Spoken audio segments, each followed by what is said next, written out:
Bismillahirrahmanirrahim. Assalamualaikum warahmatullahi wabarakatuh. Alhamdulillahirabbil alamin. Allahumma salli ala sayyidina Muhammadin wa ala alihi washabihi wasallim ajmain. Alhamdulillah, kami dari Yayasan Rubatul Khairat Kota Ternate di bawah pimpinan Al-Habib Abdurrahman bin Kamil As-Sagaf. Sementara ini kami lagi membangun gedung pondok pesantren Rubatul Khairat Madrasah Al-Ulya yang sementara dibangun, ya. Gedung lantai 3. Kami sangat membutuhkan dana infak dan sedekah dari jamaah bapak-bapak dan ibu-ibu. Bagi yang mau berinfak untuk melanjutkan pembangunan gedung pondok pesantren, bisa ditransfer di rekening Bank Syariah Indonesia atas nama Yayasan Rubatul Khairat. Nomor rekening 723563956. Terima kasih.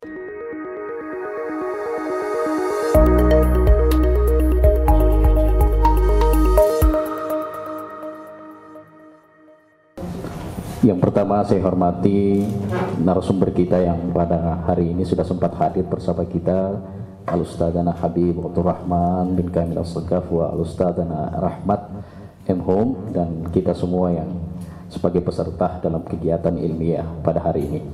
Hari ini saya akan menyampaikan berdiskusi bersama teman-teman semua tentang bagaimana pendidikan bahasa Arab di era modern. Jadi rangkaian kegiatan kita ini adalah rangkaian dalam memperingati Hari Bahasa Arab Dunia. Saya ingin memperkenalkan terlebih dahulu kepada kita semua sebenarnya bagaimana prospek pendidikan bahasa Arab di era modern. Karena yang hadir di tempat ini adalah semua adalah pemerhati bahasa Arab. Adik-adik semua ini adalah adik-adik mahasiswa yang prodinya adalah prodi pendidikan bahasa Arab. Mesti adik-adik ketahui bahwa kedepannya nanti saya akan menjadi apa. Ketika saya duduk di bangku kuliah mengambil prodi pendidikan bahasa Arab, kedepannya mungkin saya bisa menjadi apa begitu. Ya, jangan sampai kita hadir di bangku kuliah pendidikan bahasa Arab, kita nggak tahu kita akan kemana nantinya, orientasi kita akan kemana.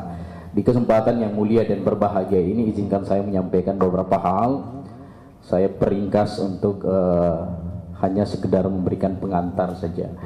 Oke, kita langsung saja. Jadi prospek pendidikan bahasa Arab sekarang itu sangat luas, adik-adik sekalian. Perlu kita pahami, perlu kita mengerti bahwa adik-adik gabung di pendidikan bahasa Arab itu tidak hanya sekedar biasa-biasa saja. Karena prospek kedepannya itu akan sangat luar biasa. Adik-adik nanti ke depan akan dikenal bahwa adik-adik adalah alumni dari pendidikan bahasa Arab, maka insya Allah akan dibutuhkan oleh dunia pekerjaan. Saya sudah berapa tahun bergelut dalam dunia pendidikan bahasa Arab. Alhamdulillah orientasi saya ke depan ini memang karena niat saya untuk menjadi tenaga pengajar, maka terus saya kembangkan keilmuan saya sehingga alhamdulillah bisa berdiri depan ini menyampaikan materi sebagai pembicara atau narasumber dalam pendidikan seminar pendidikan bahasa Arab. Karena kebetulan mohon izin Bib, saya diberikan amanah di Yayan Ternate sebagai koordinator program studi pendidikan bahasa Arab. Oke, kita langsung saja. Selanjutnya dari sekalian para peserta, kita harus melihat latar belakang dan konteksnya terlebih dahulu. Di sini ada, saya jelaskan bahwa pertama bahasa Arab itu sudah berkembang sejak zaman klasik. Nanti tarikhnya ini akan dikupas habis oleh Ustadzana Habib Abdurrahman bin Kamil As-Sagaf. Saya hanya sedikit memberikan pengantar saja bahwa bahasa Arab itu sudah dikenal sejak zaman klasik terlebih dahulu. Ya, sekarang ini kita tinggal menikmati saja apa yang sudah ada. Bagaimana perjuangan-perjuangan para pemerhati bahasa Arab di zaman klasik itu sangat luar biasa. Alhamdulillah sampai sekarang faidahnya sudah bisa kita rasakan. Kemudian bahasa Arab itu termasuk bahasa yang indah. Ya, keindahan bahasa Arab itu sudah tertulis, bahkan tertulis di dalam Al-Quran bahwa Al-Quran ditulis dengan menggunakan bahasa Arab. Inna anzalnahu Qur'anan Arabian, bahwa sesungguhnya Al-Quran turun itu dengan tulisan bahasa Arab. Oke, nanti kita lihat orientasinya seperti apa. Kemudian yang ketiga, bahasa Arab itu sebagai bahasa internasional. Mungkin dulu kita hanya mengenal bahwa yang internasional itu adalah Inggris. Iya, Bahkan beberapa di antara kita itu agak minder ketika kamu prodi apa? Prodi PBA, minder. Oh, jangan ya. Tidak boleh, karena sekarang prodi pendidikan bahasa Arab atau bahasa Arab pada umumnya itu sudah menjadi bahasa internasional, sudah diakui oleh PBB sebagai bahasa internasional. Oke. Kemudian ada sekalian, sekarang bahasa Arab itu juga tidak ketinggalan dengan sisi teknologi pembelajarannya. Sekarang sudah banyak fitur-fitur yang kemudian yang kita bisa gunakan untuk pembelajaran bahasa Arab. Ini saya kasih contoh, ada dua saja. Bisa menggunakan e-learning dan mobile learning, ya, e-learning dan mobile learning. Kalau kita lihat di YouTube itu ada namanya Arabic Podcast, ya. Ini salah satu contoh saja. Jadi di YouTube itu ada yang kita kenal dengan Arabic Podcast. Ini salah satu fitur media pembelajaran bahasa Arab untuk keterampilan muhadasah, keterampilan bercakap, ya. Keterampilan muhadasah itu keterampilan bercakap. Kalau adik-adik mau lihat silahkan kunjungi websitenya ini, Arabic Podcast. Inilah yang dimaksud bahwa pembelajaran e-learning dan mobile learning. Kemudian yang kedua, kalau adik-adik mau lihat di sini ada media sosial, Instagram, TikTok dan lain sebagainya yang bisa kita gunakan sebagai wadah pembelajaran bahasa Arab. Kalau adik-adik mau saya kasih contoh di sini, ini ada Marhaban Academy, ya. Silahkan dikunjungi juga. Ini Instagram, silahkan adik-adik kunjungi Marhaban Academy. Inilah dua fitur pembelajaran yang berbasis e-learning, mobile learning dan juga media sosial. Ya, kalau ada data internetnya silahkan dicoba di searching dua e-learning ini. Kemudian selanjutnya, lantas apa orientasi kita untuk belajar bahasa Arab? Ya, ada target kita, orientasi kita. Target yang pertama otomatis adalah orientasi religius. Dasarnya apa? Karena itu tadi, inna anzalnahu Qur'anan Arabiyya. Bagaimana kita mau mengenal, ya, mengenal yang sifatnya religius kalau kita nggak paham dari apa yang sudah dituliskan dalam Al-Quran itu. Maka orientasinya adalah orientasi religius, memahami agama melalui pemahaman bahasa Arab. Ya, saya sering mencontohkan ketika dalam pembelajaran, ya ayyuhalladzina amanu kutiba alaikumusiyam kama kutiba alal ladzina min qablikum la'allakum tattaqun. Kata kutiba di sini memiliki makna apa? Nah, kalau adik-adik nggak paham, ya, terkait dengan pembelajaran bahasa Arab, maka nanti arah maknanya kemana-mana. Ya, kutiba itu kalau kita mengartikan apakah bisa menulis? Kataba, yaktubu, ya. Kenapa kutiba di sini diartikan diwajibkan? Nah, ini pemahaman terkait dengan ilmu bahasa Arab. Oke. Selanjutnya ada orientasi akademis, adik-adik sekalian. Bukan hanya orientasi religius tapi juga orientasi akademis, yaitu disiplin ilmu yang mesti dikuasai secara akademik, pemahaman terkait dengan 4 keterampilan berbahasa. Kita sebagai orang pendidikan bahasa Arab harus paham ada 4 keterampilan berbahasa atau maharat al-lugawiyah. Apa itu? Yang pertama adalah keterampilan istima', keterampilan mendengarkan, kemudian keterampilan kalam, keterampilan berbicara, kemudian yang ketiga keterampilan qiraah, keterampilan membaca, dan terakhir keterampilan kitabah, keterampilan menulis. Nah, oke. Jadi kita lihat di orientasi profesional dan ekonomis, belajar bahasa Arab untuk kepentingan profesi dan kepentingan ekonomis. Jadi membuka lembaga pendidikan dalam bidang bahasa Arab itu adalah orientasi ekonomis. Membuka lembaga privat itu adalah orientasi ekonomis. Kalau adik-adik melihat di Tanah Tinggi, ya, punya Ustadz Abdurrahman, ya, apa namanya, lembaga kursus yang besar itu, ya, itu adalah orientasi ekonomis di situ. Jadi belajar bahasa asing untuk kepentingan ekonomis. Jadi nanti kalau adik-adik juga punya keahlian dalam bidang itu, silahkan adik-adik untuk membuka lembaga-lembaga privat atau lembaga-lembaga kursus. Karena yang orientasi kita ada orientasi namanya orientasi ekonomis. Oke.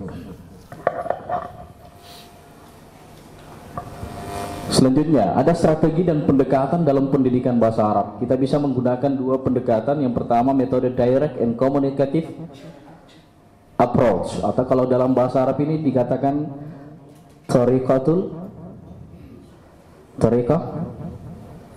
mubasyarah. Iya, tariqah mubasyarah. Kemudian yang kedua ada games dan role play. Jadi dalam pembelajaran bahasa Arab penting untuk kita pahami strategi pembelajarannya itu seperti apa. Karena ada dikatakan bahwa at-tariqatu ahammu minal madda. Jadi strategi atau metode itu jauh lebih besar peranannya daripada materi. Bagaimana baiknya materi yang akan kita sampaikan, yang kita bawakan, tapi kalau strateginya nggak pas, maka itu nggak tercapai. Tapi kalau materi itu sederhana, tapi dikemas dengan strategi yang baik, maka itu jauh lebih bagus dibanding dengan materinya yang bagus, tapi strateginya tak ada. Kan kira-kira begitu ya. Oke, bisa juga melalui games dan role play. Selanjutnya, kita harus memperhatikan pengembangan kurikulum bahasa Arab. Saya ini berbicara prospek pendidikan ya. Nah, nanti tarikhnya Ustadz Abdul Rahman dan yang lain ini sama Ustadz Rahmat. Saya kepada pendidikannya. Jadi yang pertama ada penekanan pada sisi praktis. Kemudian yang kedua ada implementasi e-learning dan mobile learning. Dan yang ketiga menyesuaikan materi untuk siswa modern. Jadi kalau yang penting ini yang di ketiga ini. Jadi jangan sampai ya kita ini berada dalam era modern. Ya, kebanyakan anak-anak sekarang ini apa ya, permainannya adalah gadget. Ya, gadget ya, handphone. Bahkan handphone itu kalau tertinggal di rumah bahaya. Ya, itu seakan-akan apa ya? Kalau handphone itu nggak dibawa itu waduh bahaya. Nah ini, jadi kita harus menyesuaikan materi dengan keadaan siswa kita sekarang. Apa kebutuhan siswa sekarang? Ya, disesuaikan dengan materi pembelajaran yang akan kita ajarkan. Oke. Ini saya hanya kutip saja. Ini ada autokritik terhadap PBA. Ini yang perlu diperhatikan adik sekalian. Autokritik terhadap PBA. Ini luar biasa ini, ya. Ini kritikannya orang ini. Pertama, alumni PBA itu kurang memiliki kemandirian dan keterampilan berbahasa yang memadai. Betul kata Raden. Ya, ini autokritik kita. Ya, kalau kita paham bahwa kita anak bahasa Arab, otomatis kita harus tekankan pada aspek keterampilan berbahasa kita. Saya sering sampaikan kepada kita semua bahwa dua ciri kita pembelajar bahasa Arab. Yang pertama, kita harus mampu untuk berbahasa Arab. Kemudian yang kedua, kita harus mampu untuk menulis bahasa Arab.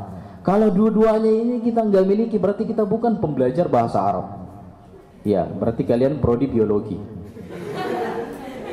Tapi kalau kalian mampu berbahasa Arab, bisa menulis bahasa Arab, saya hakul yakin kalian anak PBA. Ya, karena ciri-ciri itu. Maka hati-hati ketika adik-adik sudah selesai, jangan sampai autokritik ini benar. Bahwa alumni PBA itu tidak memiliki keterampilan berbahasa sama sekali. Datang ke sekolah untuk melamar kerja, melamar kerjanya prodi apa Pak? Kamu dari prodi mana? Dari PBA. Bisa bahasa Arab? Tunggu dulu.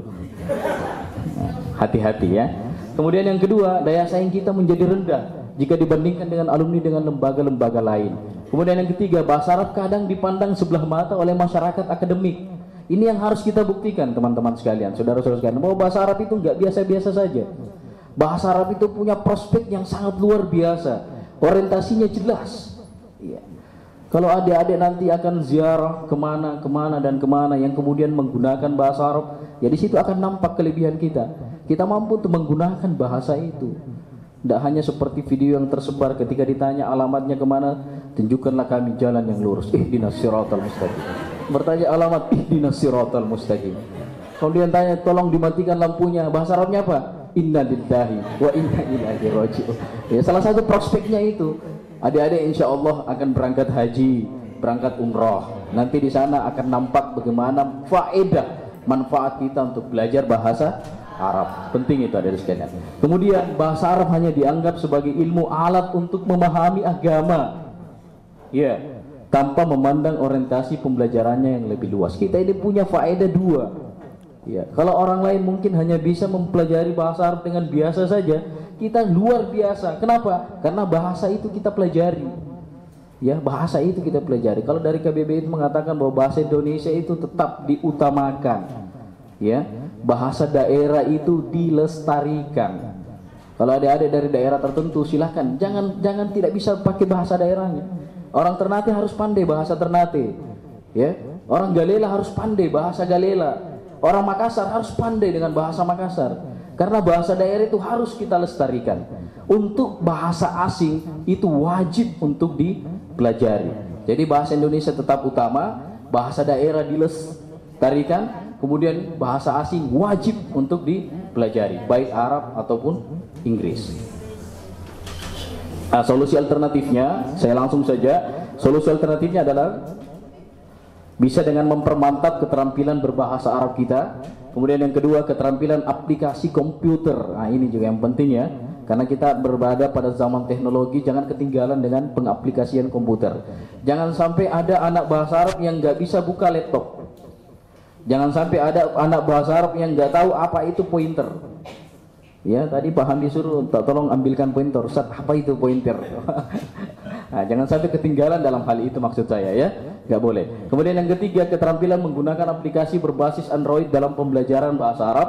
Kemudian keterampilan desain grafis audiovisual. Kemudian keterampilan meneliti, keterampilan manajerial, dan keterampilan sosial. Inilah semua yang mesti dimiliki oleh kita semua sebagai pembelajar bahasa Arab. Agar supaya apa? Supaya kita nggak tertinggal dengan yang lain. Ya, jangan sampai ada dikatakan bahwa anak bahasa Arab tidak bisa mengaplikasikan teknologi. Oh, jangan dulu, stop ya, jangan dulu, buktikan dulu ya, Ansarif ya, ya buktikan dulu. Oke. Terakhir, saya hanya ingin membuktikan data saja. Sebenarnya kita yang berada di pendidikan bahasa Arab, orientasi utama kita adalah menjadi tenaga pendidik, tenaga pengajar, ya. Jadi kalau adik-adik masuk di PBA, orientasinya adalah tenaga pengajar. Kalaupun nanti ada yang kerja di bank, ada yang kerja di mana, yaitu pilihan. Tapi orientasi sesungguhnya adik-adik adalah mengajar di sekolah, mengajar di lembaga pendidikan, ya, mengajar di tingkat SD, SMP, SMA dan lain sebagainya. Saya kasih data di Maluku Utara, coba lihat ini, mana Maluku Utara?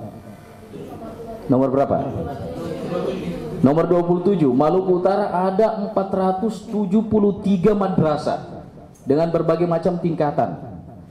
Iya, alumni PBA sekarang kalau saya total itu 200, ya. Sekarang ini yang mau keluar ini dari jumlah keseluruhan ini 200 orang. Ini belum akan sampai ini 400, masih ada 200 yang kosong nanti. Kalau sekiranya nanti adik-adik satu-satu orang menempati satu madrasah, masih ada 200 yang kosong. Jadi jangan khawatir untuk orientasi pekerjaannya, ya, karena banyak madrasah yang menunggu adik-adik semua, ya. Belum lagi tingkatan kampus. Kelebihannya untuk pendidikan bahasa Arab hanya ada di IAIN Ternate, belum ada di tempat-tempat yang lain, khusus di Maluku Utara ya. Ya, di Unahair belum ada. Mudah-mudahan nanti sudah ada, supaya ada yang bisa kolaborasi lah. Ya, itu kelebihan ada sekalian. Ya, jadi peluang dan tantangannya ada. Jadi jangan khawatir orientasi kalian untuk hadir sebagai mahasiswa pendidikan bahasa Arab, karena ini terbuka luas untuk pekerjaan kita. Tenang saja, jangan khawatir untuk itu. Yang terpenting adalah bagaimana memperbaiki kualitas sumber daya adik-adik semua. Ya, dua tadi. Pertama, harus mampu berbahasa Arab. Kemudian yang kedua, harus mampu menulis bahasa Arab dan menguasai minimal 4 keterampilan berbahasa yang lain. Inilah prospek, ya, prospek pendidikan bahasa Arab di era modern. Ya, sekarang alhamdulillah untuk PPPBA itu sudah bekerja sama dengan berbagai macam lembaga. Saya kemarin di tanggal 17 itu baru dilantik sebagai pengurus pusat organisasi pendidikan bahasa Arab Indonesia, dan kita sudah kerjasama dengan berbagai macam bidang. Nanti insya Allah dalam waktu dekat ada salah satu universitas yang ada di Saudi Arabia akan berkunjung ke Indonesia, ya. Itu akan mengunjungi beberapa universitas yang ada di Indonesia. Dan waktu rapat kerjanya saya sudah sampaikan, mudah-mudahan dari King Saud Sani itu bisa mengunjungi Maluku Utara, khususnya di Ternate. Kita ketemu dengan orang-orang pemerhati bahasa Arab dari internasional. Mudah-mudahan ya, mudah-mudahan itu semuanya terlaksana. Untuk penguatan tarikh dan lain sebagainya nanti insya Allah akan dibahas oleh narasumber kita yang kedua. Saya hanya pengantar saja, ya, karena sudah sambutan, pengantar lagi. Untuk tema intinya nanti dibahas oleh 2 orang narasumber kita. Di sesi saya nggak ada pertanyaan, ya, nggak usah ya. Nanti tanyanya di kelas saja. Nah, kita nanti sangat disayangkan kalau Habib hanya sejam atau 2 jam saja. Ya, jadi nanti kita maksimalkan waktu ini untuk berdiskusi dengan Habib lain. Oke, syukran. Assalamualaikum warahmatullahi wabarakatuh. Assalamualaikum warahmatullahi wabarakatuh.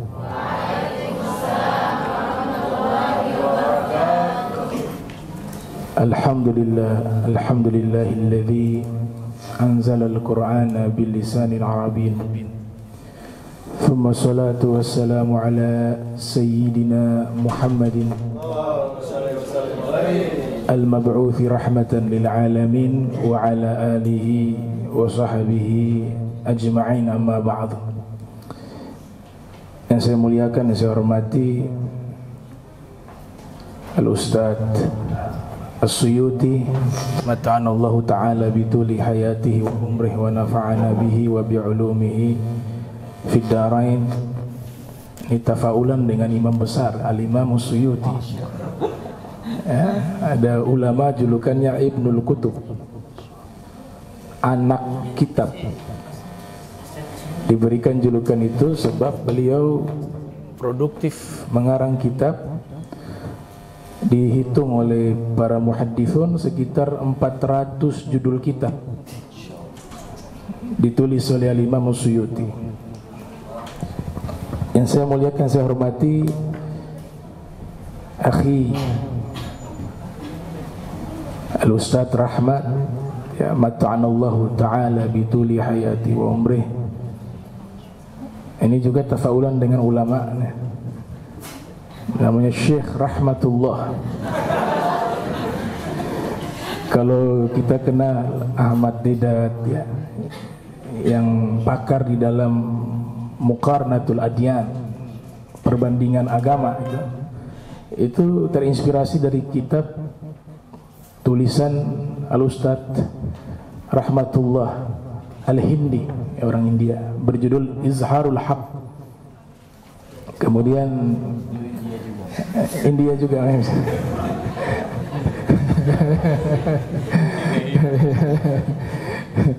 Saudara Novandi, ya, Masya Allah, tadi bahasa Arabnya luar biasa. Begadang berapa hari sudah hafal itu, guys. Masya Allah. Yang doa juga tadi, Masya Allah.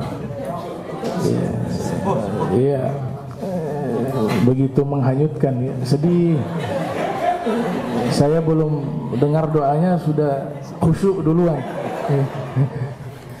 Ya, terima kasih, Masya Allah, doanya luar biasa. Dan semua adik-adik prodi bahasa Arab yang sama-sama insya Allah dirahmati Allah Subhanahu wa Ta'ala.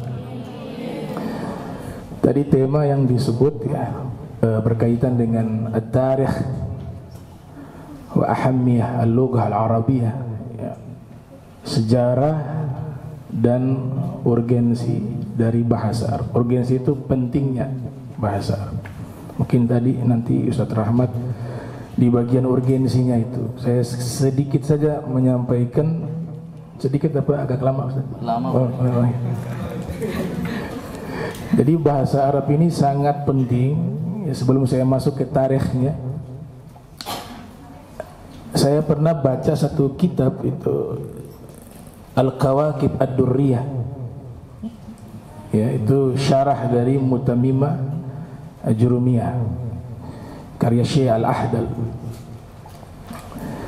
Di situ ada ungkapan yang disampaikan oleh Al-Imam Jalaluddin As-Suyuti. Ini beliau ulama kelahiran tahun 849 Hijriah, wafat 911 Hijriah.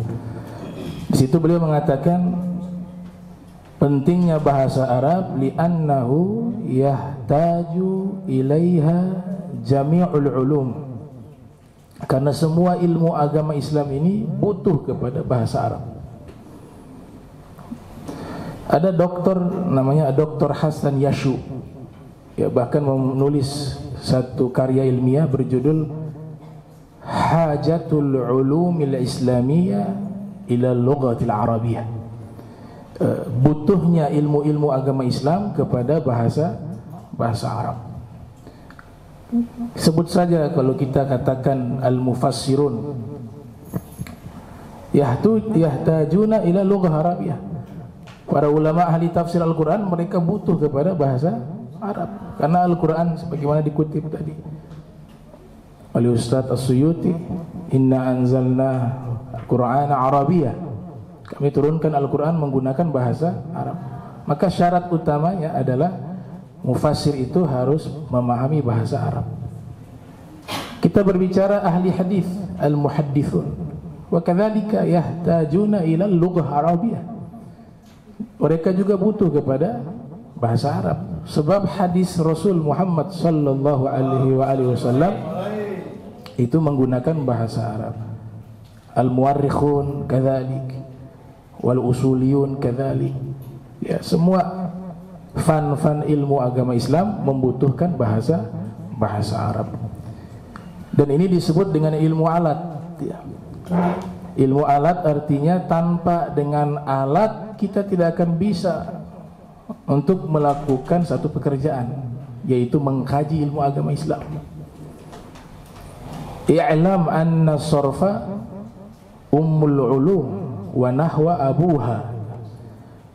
Ketahuilah bahwa ilmu sharaf adalah ibunya ilmu, dan nahu adalah ayahnya. Ini gak bisa dipisahkan antara ilmu nahu dan ilmu sharaf. Sejarah panjang, ya, sehingga bisa dikodifikasi dan dinamakan dengan ilmu al-lughah al-arabiyyah.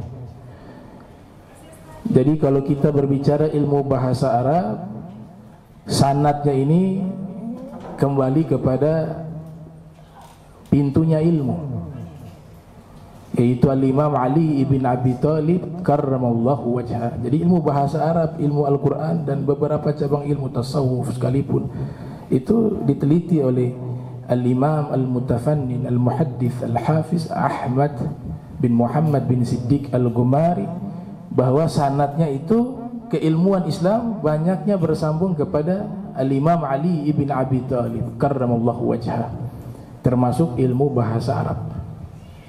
Karena awwalu man wada'a ilman nahwi Abul Aswad ad-Du'ali, ya, orang pertama yang meletakkan asas ilmu nahu yaitu Abul Aswad ad-Du'ali, seorang tabi'in.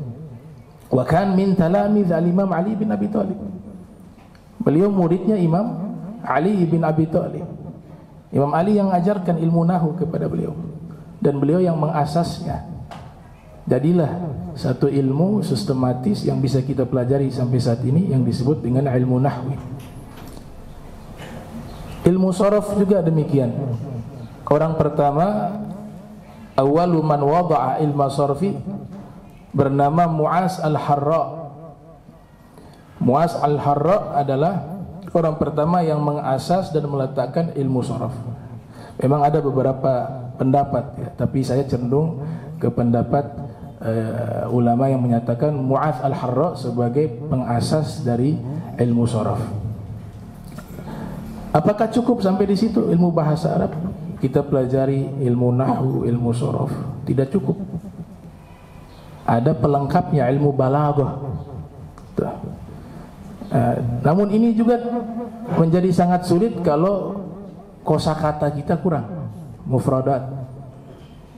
Dulu Al-Ustaz, kami diperintahkan menghafal. Alhamdulillah, tahadduts bin ni'mah, ya, bukan karena sombong, bukan, tapi mensyukuri nikmat. Kami menghafal kamus Mahmud Yunus, ya, Mahmud Yunus. Ada juga kamus karya Al-Habib Hasan Baharun, ya, muassis pondok pesantren Darul Lugha wa Da'wah. Itu juga kami hafal. Termasuk ada buku-buku pengajaran bahasa Arab dari UIN Ciputat, tuh, juz 1, juz 2, juz 3 sampai seterusnya. Itu di bagian akhir kitab ada kosakata-kosakata. Itu juga kami menghafal kurang lebih 7-8, ya, jilid. Kemudian ada kamus kontemporer juga. Ya, salah satu guru kami alumni Al-Azhar, ya, Profesor Dr. Ustadz Muradi, mengajarkan tentang al-lughah al-arabiyyah al-mu'asarah. bahasa Arab kontemporer. Itu juga kami hafal mufradatnya. Ya kurang lebih habis untuk menghafal mufradat 4 sampai 5 tahun.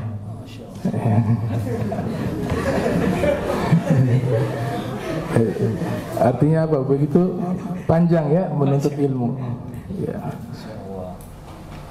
Pelengkapnya ilmu balaghah.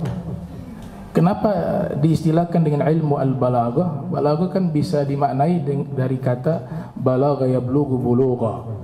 Artinya sampai. Karena dengan itulah menyampaikan makna yang benar daripada bahasa Arab. Kalau sudah faham ilmu balaghah. Ada beberapa kitab yang dipelajari, ada Jawharul Maknun, atau yang kontemporer itu Al-Balaghatu Al-Wadihah. Ya, itu juga bagus untuk dipelajari. Ini juga sejarah panjang, sehingga bisa tercipta satu bidang ilmu yang dinamakan ilmu balaghah. Dia terdiri dari 3 ilmu, ya, disebut ilmu balaghah itu ilmu bayan, ilmu ma'ani, dan ilmu badi'. Ilmu bayan ini yang pertama kali mengasasnya itu seorang ulama pengarang kitab Majazul Quran. Dari judulnya jelas Al-Quran itu tidak semuanya makna letterlek, karena judulnya menulis kitab majaz, ya, bahasa kiasan sangat banyak. Dalam ilmu balaghah ada majaz mursal dan seterusnya, majaz akli. Yang pertama kali meletakkan ilmu bayan namanya Ma'mar ibn Musanna. Kemudian ilmu ma'ani, ada tokoh ulama besar yang sezaman dengan Hujjatul Islam Abi Hamid Al-Ghazali. Imam Ghazali lahir 450, wafat 505 Hijriah. Di zaman itu juga muncul ulama ahli bahasa Arab bernama Syekh Abdul Qahir Al-Jurjani. Beliau lahir tahun 400 Hijriah, wafat 471 Hijriah. Beliaulah yang mengasas ilmu ma'ani, ya. Kemudian ilmu badi', ini yang unik, ilmu badi' diasas oleh seorang khalifah ad-Daulah Al-Abbasiyah bernama Abdullah bin Mu'taz. Jadi dia terpisah-pisah, ya, tidak menjadi satu kesatuan ilmu. Awalnya sejarahnya ilmu bayan terpisah, ilmu ma'ani terpisah, ilmu badi' juga terpisah. Belum lagi yang al-qawafi dan ilmu-ilmu yang berkaitan dengan syair dan puisi, ya, Al-Khalil bin Ahmad Al-Farahidi, ya, mereka adalah imam-imamnya di bidang itu. Muncul ini Syekh Abdul Qahir Al-Jurjani. Al-Jurjani nama satu kota di zaman sekarang ini masuk negara Iran, Jurjan, ya, wafat beliau di Baghdad. Beliaulah yang pertama kali menggabungkan 3 bidang ilmu tadi, ilmu bayan, ilmu ma'ani, dan ilmu badi', digabung menjadi satu ilmu yang disebut dengan ilmu balaghah. Beliau punya karya sangat banyak terkait ilmu bahasa Arab. Ada Asrarul Balaghah, ya, rahasia-rahasia al-balaghah. Ya, ulama lainnya seperti Al-Imam Abu Barakat, atau disebut juga Al-Imam Al-Ambari, seorang pakar bahasa Arab, ulama pakar bahasa Arab, menulis kitab Asrarul Arabiyah. Kalau Syekh Abdul Qahir Al-Jurjani menulis kitab Asrarul Balaghah. Dan juga ada tentang pembahasan ilmu sorof, Al-Umdah fi Sorfi, dan juga kitab Al-Awamil Al-Mi'ah, yang membahas semua tentang ilmu bahasa Arab, baik dari balaghah, nahu, dan sorof. Nah, ini sejarah singkat terhimpunnya bidang ilmu yang disebut ilmu al-lughah al-arabiyah. Hujjatul Islam Abu Hamid Al-Ghazali yang lahir 450 Hijriah, wafat 505 Hijriah. Ada ungkapan dan pernyataan beliau yang menarik. Beliau mengatakan semua ilmu ini belum dikatakan valid, termasuk ilmu bahasa Arab, jika belum mempelajari ilmu mantik, ya, terlepas dari khilaf di kalangan para ulama, ya, Imam Nawawi, Ibnu Salah menyatakan haram, tapi yang dimaksud haram di situ falsafah yang belum diinovasikan oleh ulama, artinya masih murni. Ini kan ilmu awalnya dari Yunani. Yang mengasas ilmu mantek, ilmu logika itu pertama kali adalah Aristoteles, salah satu filosof. Ya.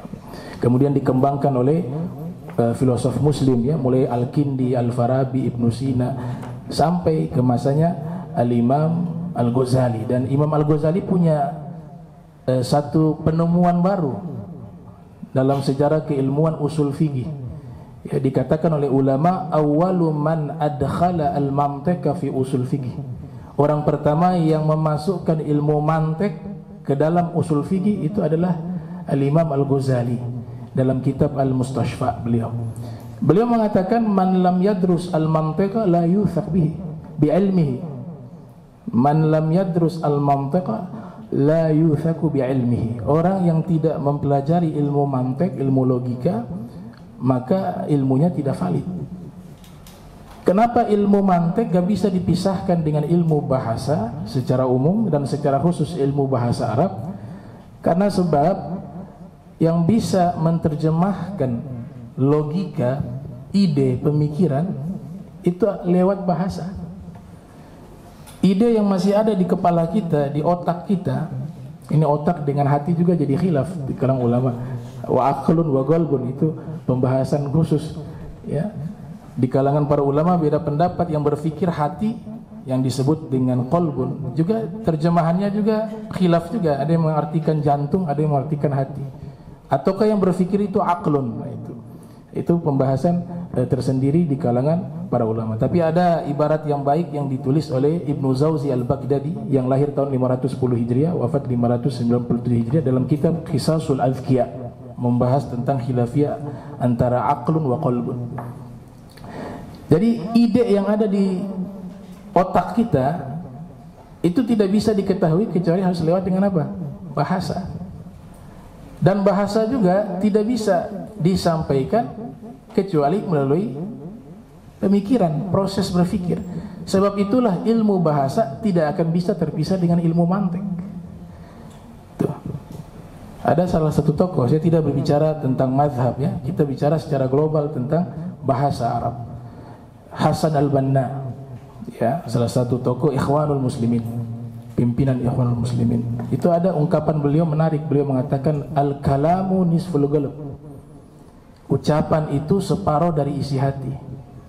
Atau dalam syair dikatakan, innal kalama la fil fuadi wa innama ju'ila al-lisanu 'ala al-fuadi dalila. Ya, ucapan yang sebenarnya itu adalah yang ada di hati, yang ada di pikiran kita. Adapun lisan itu adalah penterjemahan isi hati. Nah, itulah tidak bisa dipisahkan antara berbahasa dengan berfikir, yang disebut dengan logika, ilmu mantik, ilmu logika. Nah, itu sejarah singkat terkait awal mula ilmu nahu, ilmu sorof, ilmu bayan, ilmu ma'ani, dan ilmu badi', bahkan sampai ke ilmu mantik. Kita kalau di kuliah belajar 4 tahun mungkin, ya, umumnya, ya, 4 tahun. Kita kadang-kadang kufur nikmat, termasuk saya juga kufur nikmat di pesantren. Tidak lama, ya, kalau dihitung 17 tahun, tapi kan belajar banyak cabang ilmu, tidak fokus ke satu ilmu. Itu juga merasa, aduh sudah capek. Iya, sudah capek. Ini kufur nikmat. Kenapa kufur nikmat? Imam besar Al-Imam Syafi'i yang lahir tahun 150 Hijriah, wafat 204 Hijriah, itu disebut oleh Khatib Al-Baghdadi, ya, salah satu ulama dalam Kitabul Faqih wal Mutafaqih, ya, ahli fikih dan pura-pura ahli fikih. Jadi ahli fikih ada yang original, ada yang pura-pura fikih.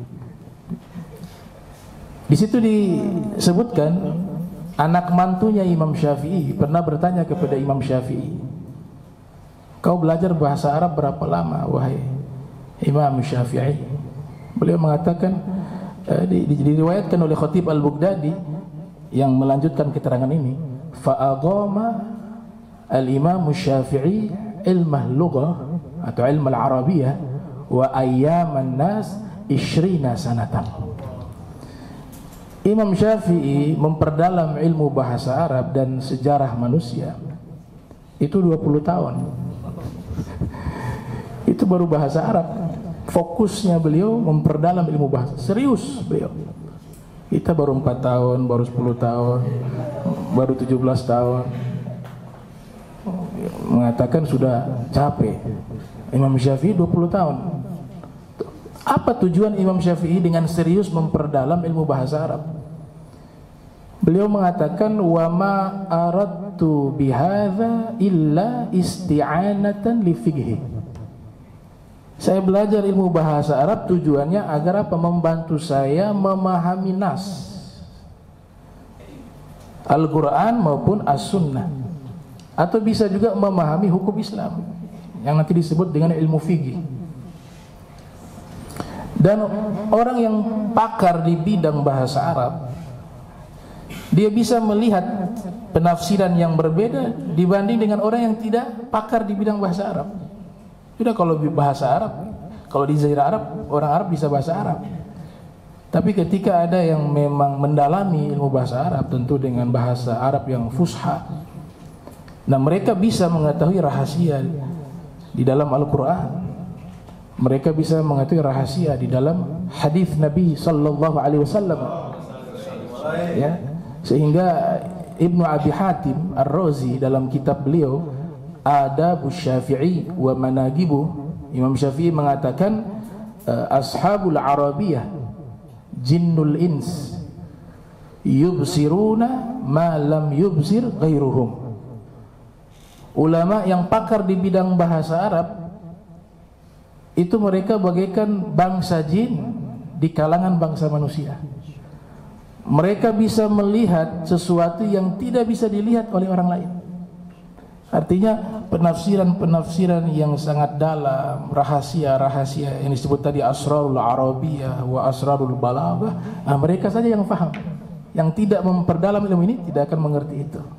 Contoh saja ya, misalnya kalau terjemahan Al-Quran sampai sekarang itu disebut surat Al-Baqarah, terjemahannya sapi betina. Tapi kalau kita mengkaji lebih dalam dengan keilmuan, itu belum tentu sapi betina artinya. Tidak semua tamarbuto maknanya kepada muannats. Ya, tidak semua. Bisa juga jenis hewan, bisa juga jumlah. Ada ulama pakar bahasa Arab namanya Syekh Muhammad bin Abi Bakar Ar-Razi, sahibul kitab Mukhtarus Sihah. Beliau mengatakan al-baqaratu taqa'u 'ala dzakari wal untha. Lafaz al-baqarah itu maknanya mencakup muzakkar dan muannats, jantan dan betina, male dan female. Belum tentu itu sapi betina. Nah, orang yang pakar bahasa, mereka memperdalam itu. Ini belum tentu sapi betina nih. Dicek di dalam Al-Quran, hanya ada isyarat dalam Al-Quran. Wa idh qala Musa li qaumihi innallaha ya'murukum an tasbahu baqarah. Nabi Musa berkata kepada kaumnya bahwa Allah perintahkan kepada kalian untuk menyembelih sapi. Nggak ada spesifikasi di situ sapi betina, sapi jantan. Jadi belum ada kepastian itu. Makanya Syekh Nawawi Al-Bantani di dalam kitab Marahul Labid, tafsir Al-Quran beliau, itu beliau mengatakan ketika beliau diminta untuk menulis tafsir, ya, beliau mengatakan ana ahkarul wara Muhammad Nawawi qad amarani ba'dul a'izzah indi an aktuba tafsira lil Qur'anil Majid fataraddadtu fi dhalika zamanan tawila khaufan minad dukhul fi qawlihi sallallahu alaihi wasallam man qala fil Qur'ani bi ra'yihi fa asab faqad akhta'a wa fi qawlihi sallallahu alaihi wasallam man qala fil Qur'ani bi ra'yihi falyatabawwa maq'adahu minan nar fa ajabtuhum ila dzalika lil iqtida' bis salaf fit tadwinil ilm ya ibqa'an 'alal khalqi wa laysa 'ala fi'li mazid. Kata beliau, ini yang menarik bagian akhir, walakin likulli zamanin tajdid. Nah, Kita butuh yang namanya pembaharuan dengan ilmu tentunya. Itulah yang ditafsirkan oleh Syekh Muhammad bin Abi Bakar Ar-Razi bahwa kata sapi di situ belum tentu sapi betina. Bisa jadi sapi jantan atau jenis sapi. Nah, itu yang bisa mengatakan ini para ulama pakar bahasa Arab. Kalau kita kan mengikut terjemahan ya, terjemahan. Ada antropologi sosial, geologi digunakan dalam ilmu. Tidak cukup literasi teks. Di dalam surat Ibrahim ayat 24, Allah Ta'ala berfirman, Alam tara kaifa daraballahu mathala kalimah thayyibah kasyajaratin thayyibatin asluha thabitun wa far'uha fis sama. Ucapan yang baik itu diumpamakan seperti pohon yang baik. Pohon yang baik dalam perspektif para ahli tafsir yang ada di Jazirah Arab, ya, ada beberapa tempat yang memang pohon kelapa tidak ada, pohon pisang tidak ada, pohon yang ada pohon kurma, sehingga dilihat pohon yang paling manfaat itu pohon kurma. Tapi ketika ada mufassirun, ahli tafsir di Indonesia, mumpuni juga, level internasional. Ada Syekh Abdul Rauf Singkil di Aceh, ada Syekh Soleh Darat di Semarang. Belum yang kontemporer, ada Buya Hamka tafsir Azhar, ya, ada Mahmud Yunus juga yang mengarang kamus. Mahmud Yunus juga punya tafsir Al-Quran, tafsir Mahmud Yunus. Ada Prof. Dr. Quraish Shihab, ya, yang belakangan. Bisa saja ditafsirkan pohon kelapa. Ya, kenapa? Karena di tempat kita ini pohon yang paling manfaat itu mulai dari daunnya sampai akar, batang, buah, pohon kelapa. Bisa juga pohon pisang. Mayoritas ulama tafsir yang menyatakan itu adalah pohon kurma, pohon yang paling baik, paling manfaat, sebab di tempat mereka gak ada pohon kelapa. Di tempat mereka tidak ada pohon pisang. Kalau di sini bisa kita tafsirkan itu. Itu ada di tafsir Misbah, Prof. Dr. Quraish Shihab, ya. Jadi itulah saya katakan bahwa pentingnya bahasa Arab di situ. Kita berbicara Imam Syafi'i 20 tahun habis. Imam Syafi'i kalau tidak terkenal sebagai ahli fikih, beliau itu pakar bahasa Arab dunia. Di zaman beliau ada Imam Al-Asma'i, salah satu imam besar di bidang bahasa Arab, menyatakan sahahtu asy'ar Huzail ala fatan min Quraisyin yuqalu lahu Muhammad bin Idris. Saya mengoreksi syair-syair Bani Huzail. Bani Huzail adalah satu suku yang mempertahankan kefasihan bahasa Arab dan keoriginal bahasa Arab. Di situ Imam Syafi'i studi langsung, rihlah ilmiah ke tempat tersebut. Man lam yajid muallima falyarhal, ya, dalam Zubat dikatakan kalau tidak punya guru berangkat cari guru. Itu yang dilakukan oleh Imam Syafi'i. Gitu. Jangan kita santai-santai dengan ketidaktahuan, ya. Jadikan kita setiap hari menambah faedah, ya. Kun mustafidan kulla yaumin ziyadatan minal ilmi wasbah fi buhuril fawaidi. Nah, dia katakan saya mengoreksi syair-syair saya kepada seorang pemuda. Padahal Imam Al-Asma'i zaman itu adalah salah satu pakar, ulama pakar bahasa Arab nomor wahid. Dan mengoreksi syair-syair tersebut kepada seorang pemuda. Imam Syafi'i masih muda waktu itu, karena usia sangat jauh antara Imam Asma'i dengan Imam Syafi'i. Siapa pemuda tersebut yang pakar bahasa Arab nomor wahid mengoreksi syair-syairnya? Yaitu Al-Imam Syafi'i. Luar biasa. Ada tokoh yang terkenal juga yang kedua. Siapa yang tidak kenal ya dalam mazhab Syafi'i? Al-Imam An-Nawawi. Ibnu Katsir dalam kitab Al-Bidayah wan Nihayah yang lahir tahun 700 Hijriah wafat 774 Hijriah mengatakan kana ra'san fil madhab. Beliau pimpinan di dalam mazhab Syafi'i. Ternyata diteliti oleh ulama, beliau juga serius dalam mempelajari bahasa Arab, sehingga jadilah sosok yang kita kenal Al-Imam An-Nawawi rahimahullah. Guru beliau tidak main-main, pengarang kitab Alfiyah, Ibnu Malik. Itu gurunya Imam Nawawi dalam bidang nahwu, shorof, dan bahasa Arab. Imam Nawawi selalu menyebut di dalam beberapa kitab beliau seperti kitab Al-Majmu', kitab Tahdzibul Asma wal Lugat, dan beberapa kitab lainnya, Syekhuna Jamaluddin Abu Abdullah Ibnu Malik Imamul Arabiyyah fi zamanina bila mudafa'ah. Guru saya atau guru kami Ibnu Malik Al-Andalusi, Spanyol ya, tapi hijrah ke Syam, ke Suriah, ke Damaskus. Disitulah ketemu dengan Imam Nawawi. Beliau adalah ulama pakar bahasa Arab di zaman kami yang disepakati oleh seluruh ulama tanpa ada yang menolak. Itu gurunya Imam Nawawi. Ada salah satu ulama bernama Syekh Iyad Ibn Abdul Latif bahkan menulis satu kitab berjudul Masail Al-Imam Nawawi lil Imam Ibn Malik An-Nahwi. Di situ terjadi murasalat, ya, kemudian pertukaran ilmu, jadi istifada bainahuma, ya. Mereka saling mengambil keilmuan juga, walaupun Imam Nawawi sebagai murid, tapi Imam Nawawi punya kelebihan di bidang fikih, di bidang hadis.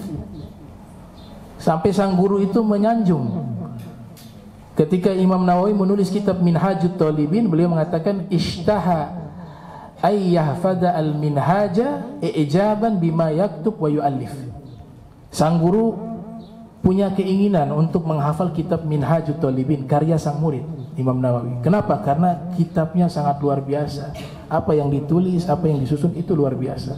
Itu penghormatan Al-Imam Ibnu Malik kepada Imam Nawawi. Wa kana qara'a ala Ibni Malik kitaban min tasnifihi wa 'allaqa 'alaihi syai'a. Imam Nawawi membaca langsung kitab-kitab bahasa Arab, kitab yang membahas tentang ilmu bahasa Arab, ilmu nahwu, ilmu shorof, langsung di hadapan Ibn Malik dari kitab karangan Ibn Malik. Yang menarik di sini, sang guru mengizinkan kepada murid Imam Nawawi menambahkan komentar di dalam kitabnya. Allaqa alaihi syai'an. Ada nazam terkenal dalam bahasa Arab, Alfiyah tadi saya sebut. Kitab Alfiyah Ibn Malik itu nazam nahwu yang hampir di semua pesantren di Indonesia itu mempelajari itu. Di situ kan ada satu bab al-ibtida bin nakirah, bab mubtada dengan nakirah. Umumnya kan kalau mubtada khobar, mubtada itu kan ma'rifat umumnya. Tapi ada bab memang mubtadanya nakirah. Di situ ada syair dalam nazam Alfiyah. Wa hal fatan fikum fama khillun lana wa rajulun minal kirami indana. Syekh Al-Khudari dalam kitab Hasyah ala Syarhi Ibni Aqil mengatakan ucapan tersebut dalam syair itu, seorang laki-laki yang mulia di sisi kami, itu sebagai contoh di dalam kitab Alfiyah di bab Ibtida bin Nakirah. Itu yang dimaksud adalah Imam Nawawi. Jadi sang guru memasukkan ya isyarat-isyarat terkait muridnya yang sangat alim, yang sangat pandai, yang sangat soleh, yaitu Imam Nawawi, masuk ke dalam syair yang dimasukkan ke dalam kitabnya Alfiyah. Wa rajulun minal kirami indana. Ini Imam Nawawi. Nah, terakhir ada ulama terkenal ahli hadis. Ya, sebenarnya banyak nih ulama yang gurunya itu pakar bahasa Arab, banyak. Cuma kita singkat, dijuluki Amirul Mukminin fil hadis. Ya, raja di dalam ilmu hadis, yaitu Al-Hafiz Ibn Hajar Al-Asqalani yang menulis kitab Fathul Bari ala Syarhi Sahih Al-Bukhari. Lahir tahun 773 Hijriah, wafat 852 Hijriah. Jadilah seorang imam besar dalam bidang hadis tidak lepas dari apa? penguasaannya terhadap ilmu bahasa Arab. Beliau bertalaki ilmu bahasa Arab langsung kepada salah satu imam bahasa Arab, kata Zarakli dalam kitab Al-Alam, kana marji' asrihi fil lughah wa tafsir wal hadis, bernama Al-Imam Fairuz Abadi, menjadi rujukan di zamannya dalam bidang ilmu bahasa Arab, ilmu tafsir dan ilmu hadis. Ulama itu bernama Al-Imam Fairuz Abadi yang meninggal di Zabid. Beliau keliling dunia, pergi ke Romawi, ke India, kota suci Makkah, kemudian akhirnya mukim di Zabid dan meninggal di kota Zabid yang ada di Yaman. Pengarang kitab Al-Qamus Al-Muhit, kamus bahasa Arab yang terkenal, Al-Qamus Al-Muhit. Dikatakan bahwa Ibnu Hajar Al-Asqalani menimba dan mengambil ilmu bahasa Arab kepada beliau. Sehingga kalau kita baca Fathul Bari, Al-Imam San'ani dalam kitab Subulus Salam menyatakan, ulama memberikan julukan Fathul Bari itu Qamus Sunnah, kamus sunnah. Selain membahas hadis, di situ diuraikan makna-makna per kosakata. Dari mana Imam Ibnu Hajar bisa menjelaskan itu? Karena Al-Imam Al-Hafiz Ibn Hajar Al-Asqalani berguru kepada ulama pakar bahasa Arab dan serius memperdalam ilmu bahasa Arab. Kalau tidak, gak bisa jadi Amirul Mukminin fil hadis. Ziyadati ya, tambahan sedikit dari saya, ilmu bahasa Arab ini luas. Tadi Al-Ustadz Suyuti mengatakan untuk bisa jadi guru ya, salah satu niatnya itu bagus. Tapi juga tambahkan niat lagi satu, dengan bahasa Arab kita bisa paham bahasa Arab agar kita bisa dekat dengan Allah dan dengan Nabi Muhammad. Itu tujuan paling tertinggi. Kok bisa dengan bahasa Arab kita bisa dekat dengan Allah? Ya, pertama, orang yang mengerti ilmu nahwu, sharaf, balagha, tahu itu arti, ketika sholat akan membantu dia khusyuk. Baca Fatihah, wah nikmat ya. Ada yang nangis. Kenapa nangis? Gak tahu arti. Selama ini puluhan tahun saya sholat gak tahu arti, makanya saya menangis.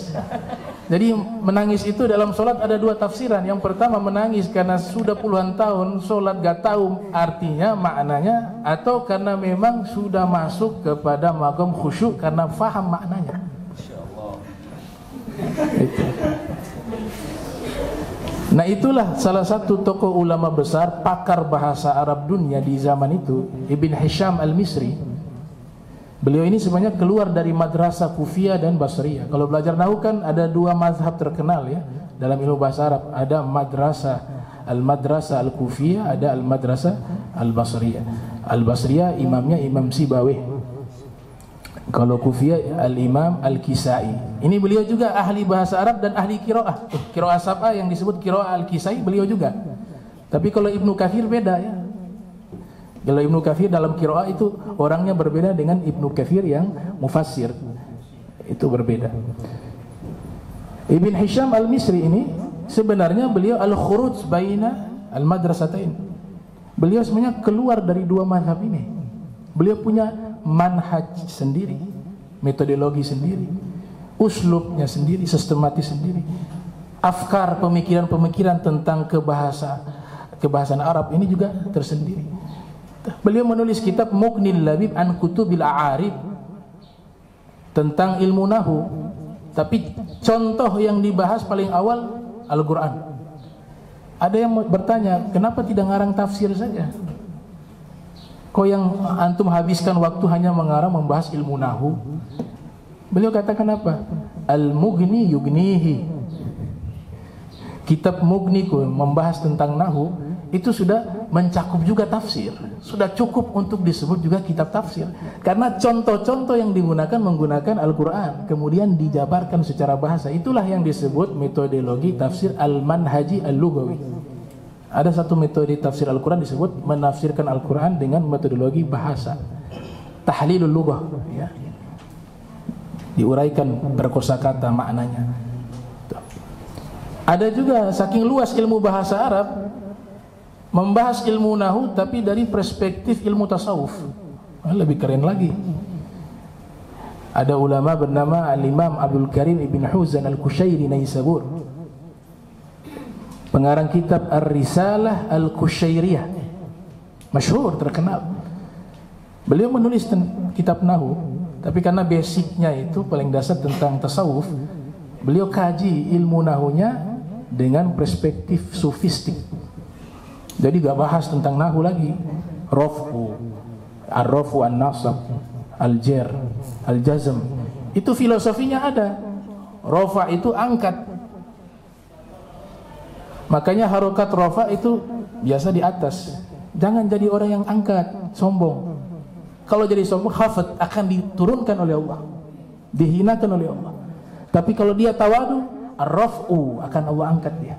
Nah, itu pendekatan dengan tasawuf ketika membahas ilmu. Judul kitabnya Nahwul Qulub. Ya, Nahwul Qulub.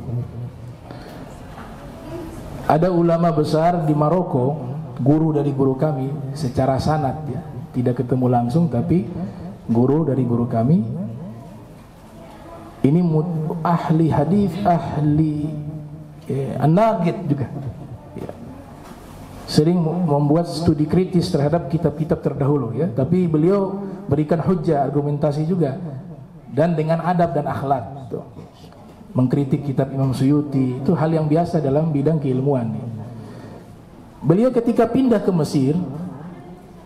Mesir, membaca hadis-hadis Nabi, kitab-kitab terkait hadis Rasul. Jika sampai kepada sahabat Abi Hurairah, beliau bacanya an Abi Hurairatin.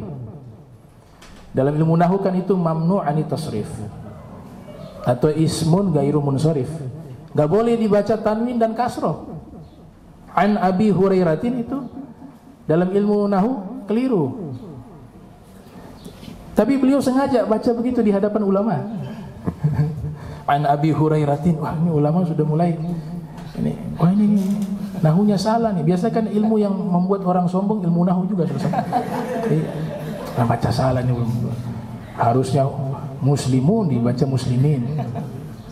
Ya, harusnya ini dibaca Zaidun, dia bacanya Zaidan. Itu gak sadar ada lintasan kesombongan dengan kehebatan pemahaman bahasanya. Itu baca doanya gak benar, itu harokatnya itu fa'il, itu semuanya dibaca marfu bukan mansub. Ini kalau sudah ada di hati rusak. Makanya tasawuf itu dia masuk ke semua ilmu. Orang berfikih tidak bertasawuf akan melahirkan sifat sombong. Orang pakar bahasa Arab tidak bertasawuf akan melahirkan sifat sombong dan bangga diri.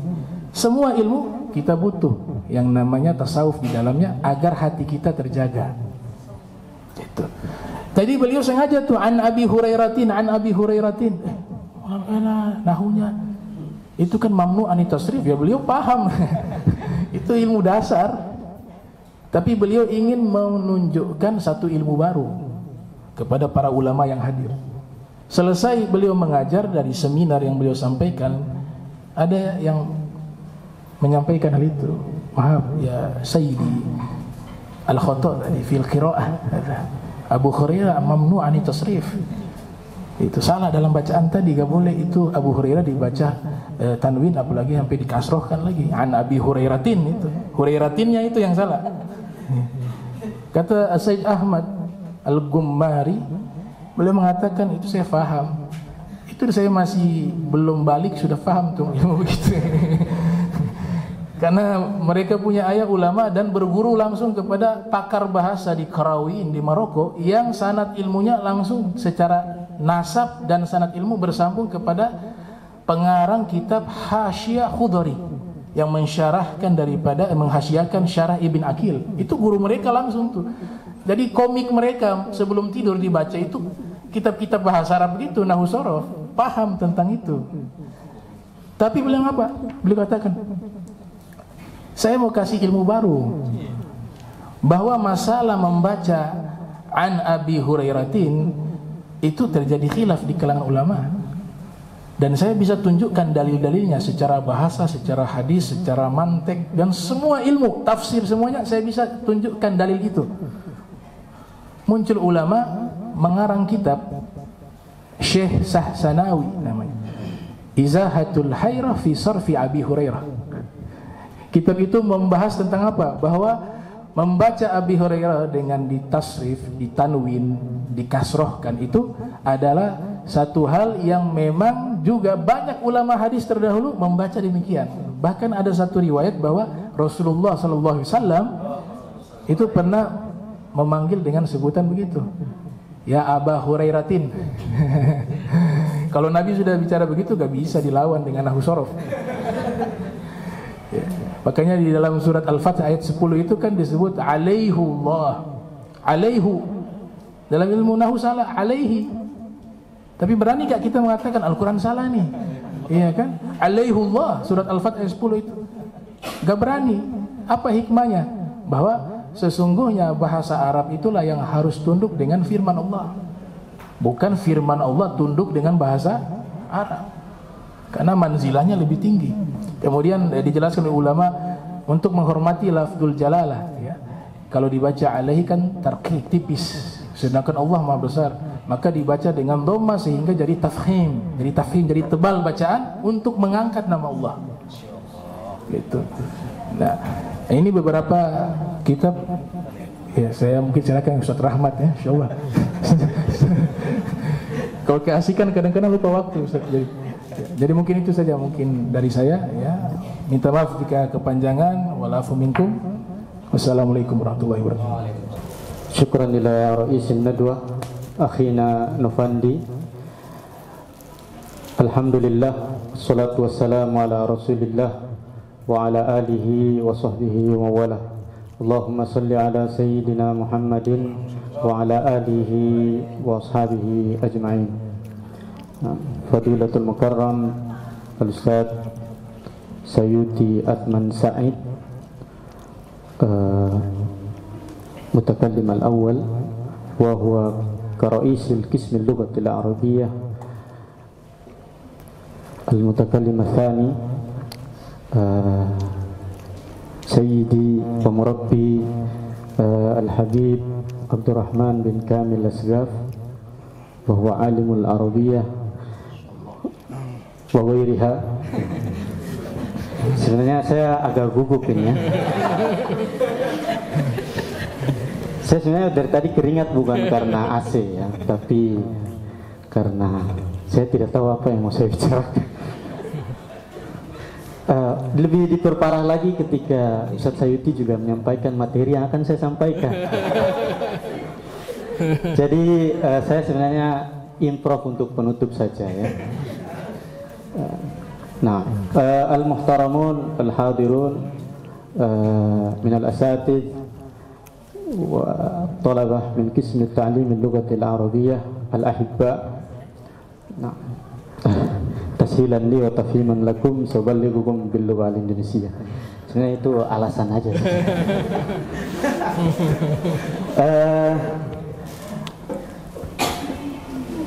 Saya lebih nyaman dengan bahasa Indonesia ya, karena memang saya tidak nyaman dengan bahasa Arab karena tidak mahir juga sebenarnya. Sebenarnya materi saya itu agak berat ya, berat di judul tapi isinya ya ringan-ringan saja.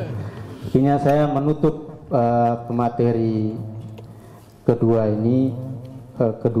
pemateri ini dengan penutup yang ringan-ringan saja ya. Biar saja dengan judul yang bombastis ya, agar terlihat kalian di PBA ini agak keren gitu kan. Syiar di luar itu agak bagus gitu, wah keren nih. Hari Bahasa Arab Internasional bikin seminar ya. Dan saya dihubungi baru beberapa hari kemarin. Saya sudah begadang 2 malam tapi tetap tidak ada hasil ya. Baik, sebenarnya bahasa Arab ini adalah bahasa paling penting di dunia. Tadi tarifnya sudah disampaikan ya. Tidak hanya itu, bahwa penutur bahasa pertama di dunia itu adalah bahasa Arab. Bagaimana disinggung dalam Quran Al-Baqarah 30 sampai 33 ya. Wa 'allama Adam al-asma'a kullaha. Jadi Allah Subhanahu wa taala itu mengajarkan bahasa Arab kepada Nabi Adam sebagai sebuah tuturan. Ada mahasiswa PBAju pengen tanya sama saya, yang diajarkan isim saja Ustaz, fiil sama huruf nggak diajarkan. Nah, kalau ada orangnya di sini tolong hapus linknya ya.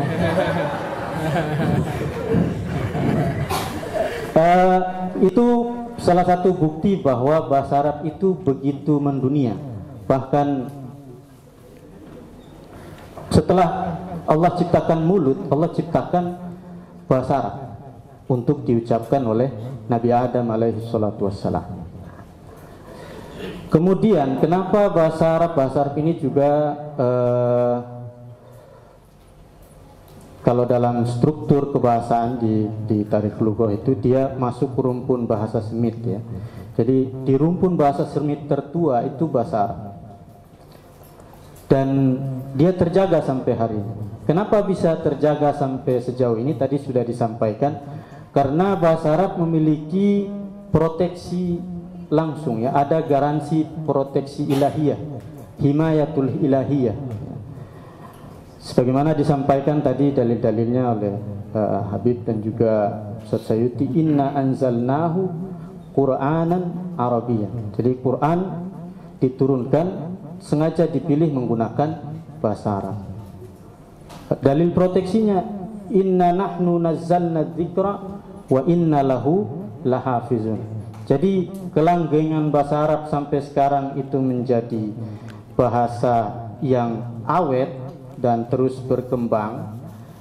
Itu karena itu ada garansi proteksi ilahiyah, ada garansi dari Allah Subhanahu wa taala. Nah, jadi sama seperti yang tadi Habib sampaikan bahwa Anda harus meluruskan niat dulu sebelum belajar bahasa Arab. Niatkan untuk menjaga agama ini.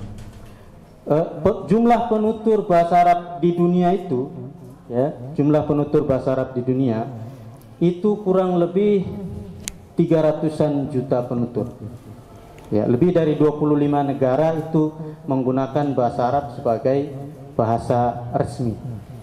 Tentu ini adalah di masa sekarang ini adalah keutamaan yang luar biasa ya.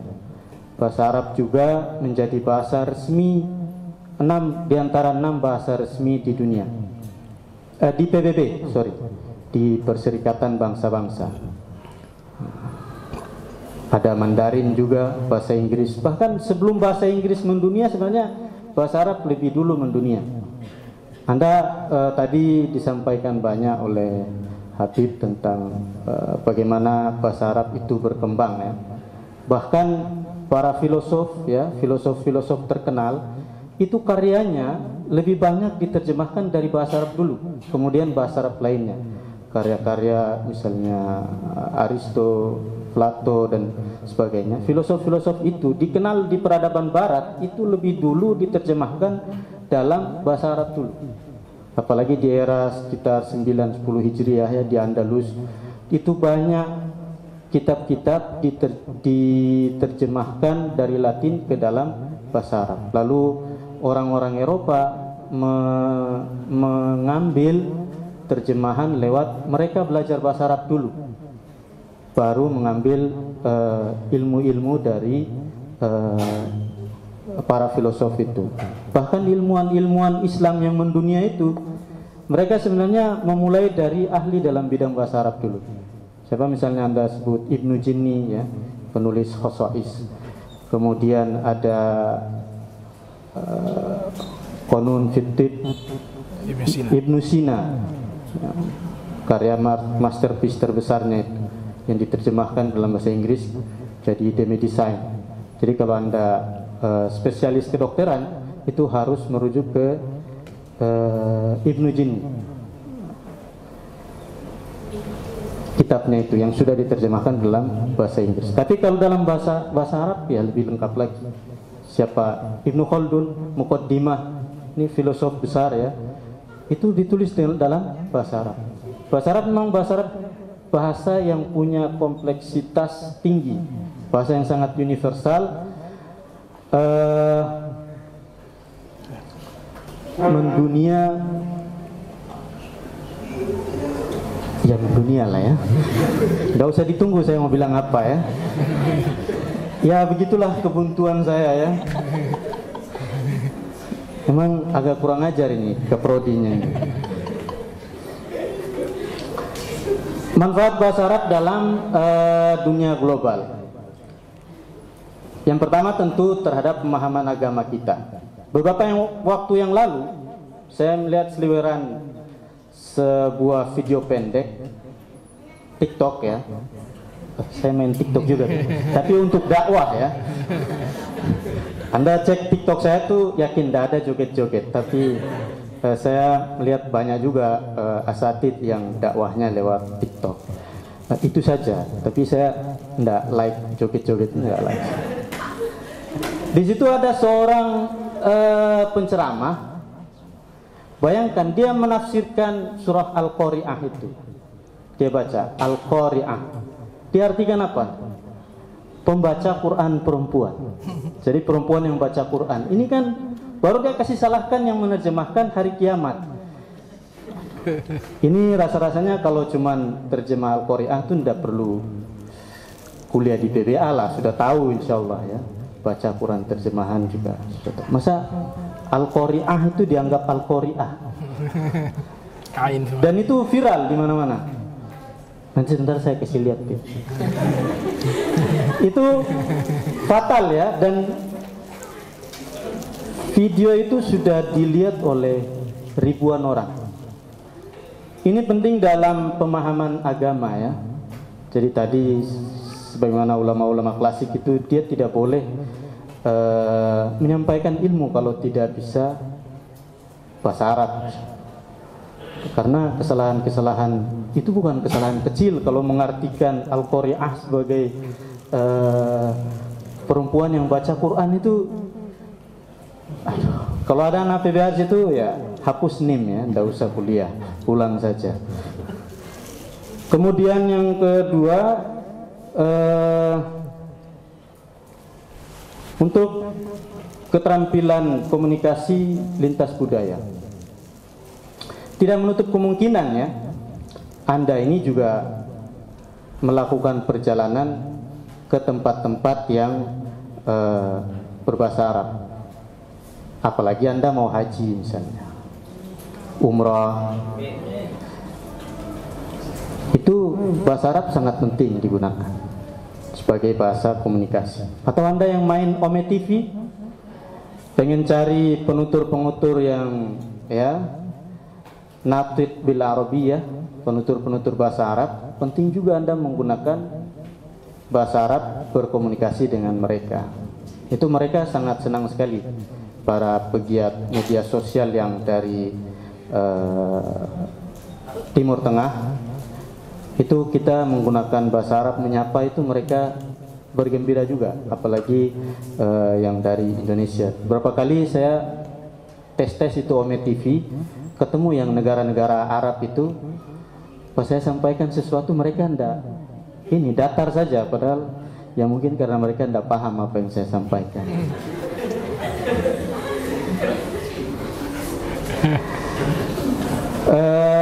Peran penting bahasa Arab dalam studi agama ini sudah lebih banyak disampaikan tadi oleh Habib Abdurrahman ya. Di antaranya dalam Islam itu sangat penting sekali karena kedudukan bahasa Arab adalah ilmu alat. Anda tidak bisa usul fikih kalau Anda ngerti bahasa Arab dan seluk-seluk-beluknya. Karena usul fikih itu sangat bahasa Arab sekali. Sangat bahasa Arab sekali. Kalau Anda lemah di dalam bahasa Arab, Anda pasti lemah juga dalam pemahaman usul fikih dan sebagainya. Kemudian dalam penelitian-penelitian teologi, dalam penelitian-penelitian agama di dunia itu banyak dibahas juga dalam kitab-kitab berbahasa Arab. Jadi ini juga hal yang sangat penting ya. Kemudian bahasa Arab dalam hubungan internasional. Tadi sudah disampaikan bahwa di PBB bahasa Arab ini masuk sebagai bahasa resmi PBB. Indonesia tahun ini juga masuk sebagai bahasa resmi PBB. Tahun ini, tahun 2023, alhamdulillah. Tapi belum digunakan dalam rapat ya. kalau Anda rapat, tidak ada bahasa Indonesia digunakan. Paling Inggris, Mandarin, Arab, dan 3 lainnya. Saya lupa sih sebenarnya.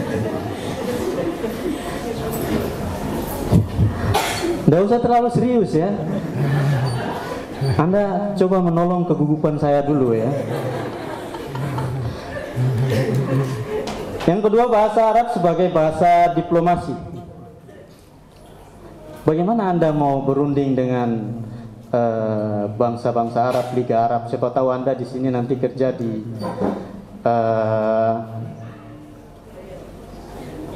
konsulat Arab ya, atau Anda main di Liga Arab bersama Cristiano Ronaldo ya. Kayaknya itu juga tidak mungkin terjadi ya. Tapi paling tidak seandainya Ronaldo butuh tukang urut misalnya.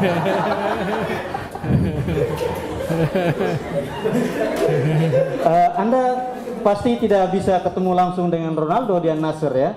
Pasti ketemu dengan Said siapa gitu ya, untuk menuju ke Ronaldo. Jadi bahasa Arab itu penting.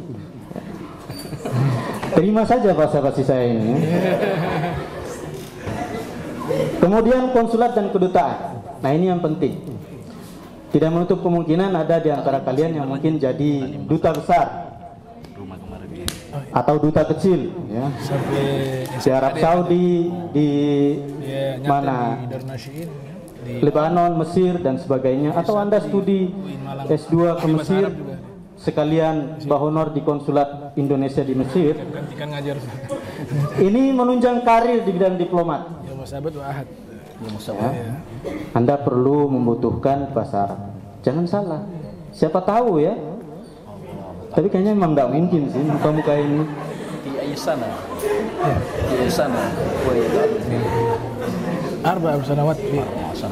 Kecuali tadi yang baca doa itu. Berpeluang baca doa di acara Maulid di Mesir ya. Yang ngadain kedutaan Indonesia di Arab. Doa masuk rumah di Arab Saudi, dia dipanggil. Tadi pas dia baca doa saya ingat saya PTT sekali itu.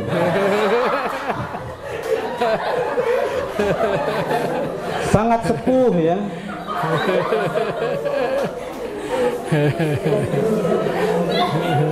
Siapa namanya?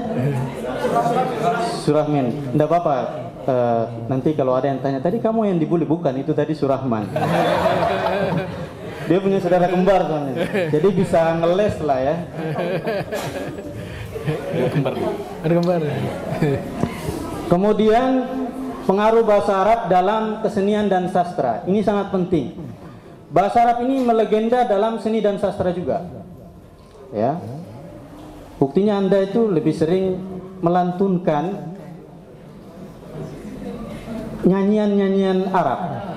Ya. Coba ada yang mau nyanyi? Nggak usah lah ya. VN aja, VN.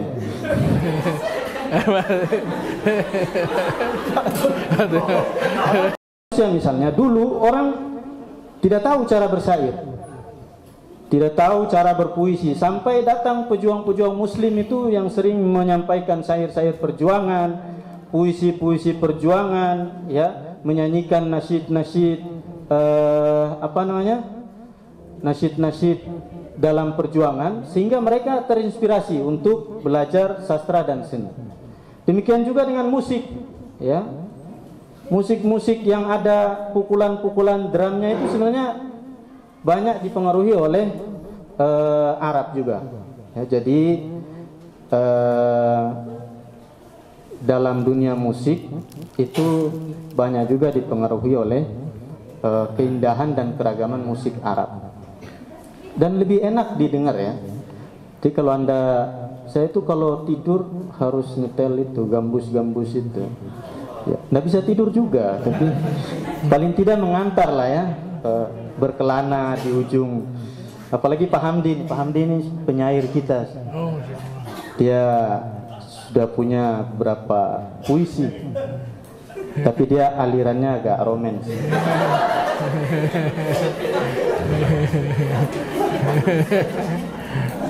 Makanya nikahnya agak lama.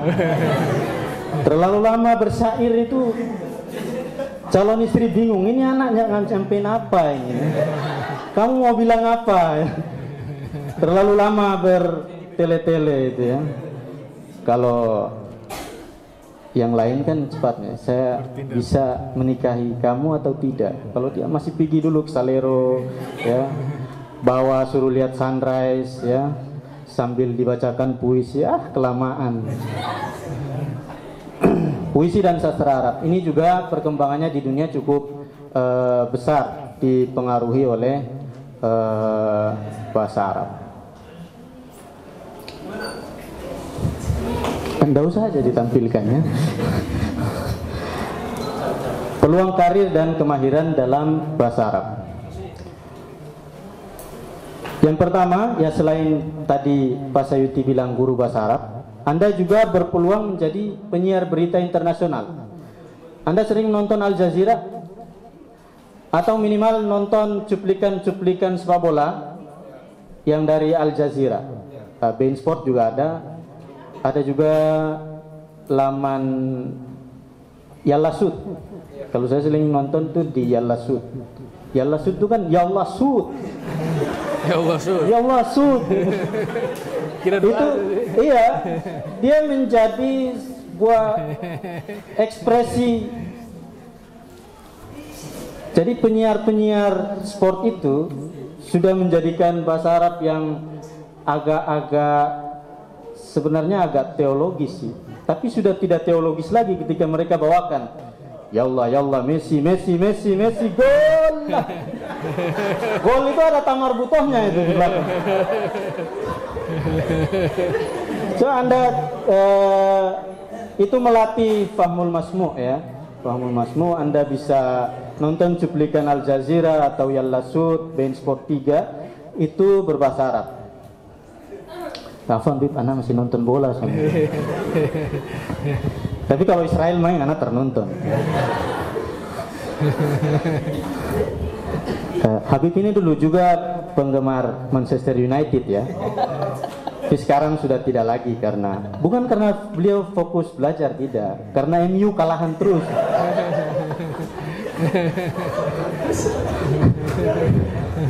Tapi Habib fans MU tuh di era Eric Cantona ya, David Beckham, kelas 97 itu.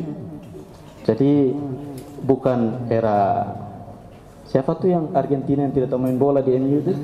Garnacho ya. Itu merusak sepak bola MU di sini. Ronaldo udah pindah di Arab jadi. Ronaldo udah pindah di Arab. Iya. Dia juga sudah bisa bahasa Arab ya. Terakhir saya lihat pakai gamis. Saya juga bingung juga ketika Ibra anak saya yang tua itu, dia tanya, apa Ronaldo sudah masuk Islam? Sejak kapan Ronaldo masuk Islam? Dia kasih tunjuk itu Ronaldo pakai imamah ya, pakai keren juga ya, mudah-mudahan masuk Islam.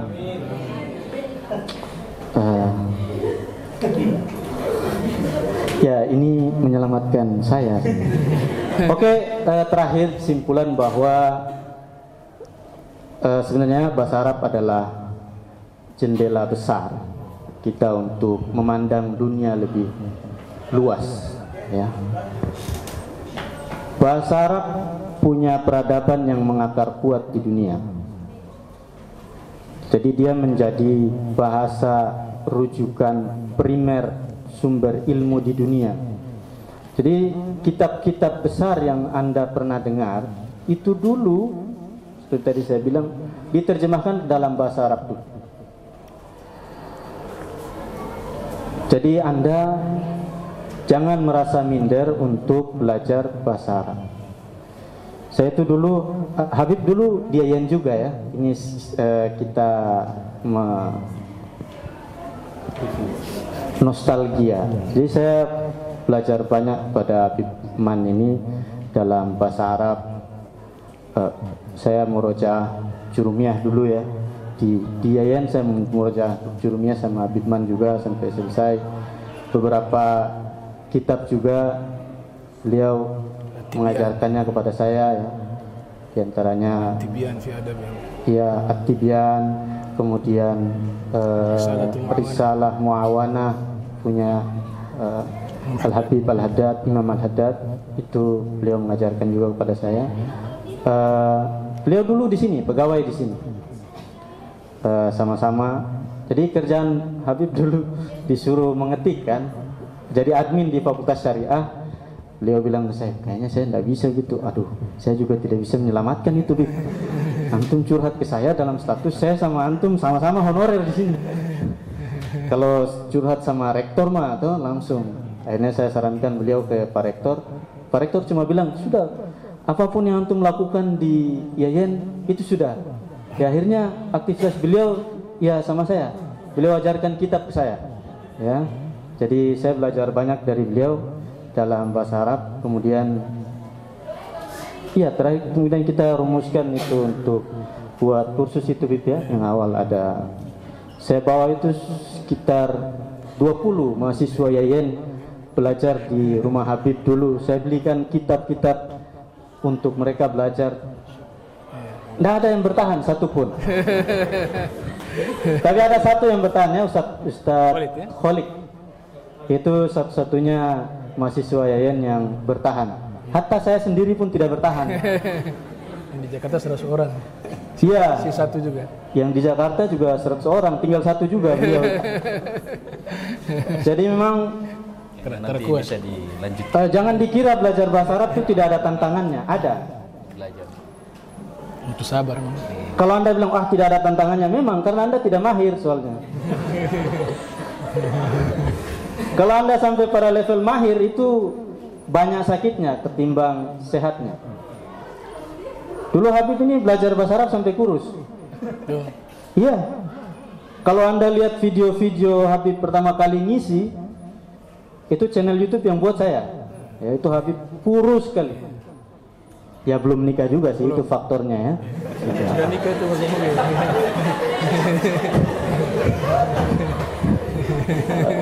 Itu memang faktor berat juga ya. Pak Hamdi ini badan agak naik sedikit ya, setelah menikah ya.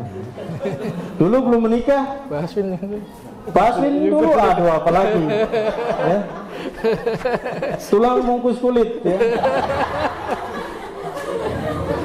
Bukan kulit bungkus tulang, tidak.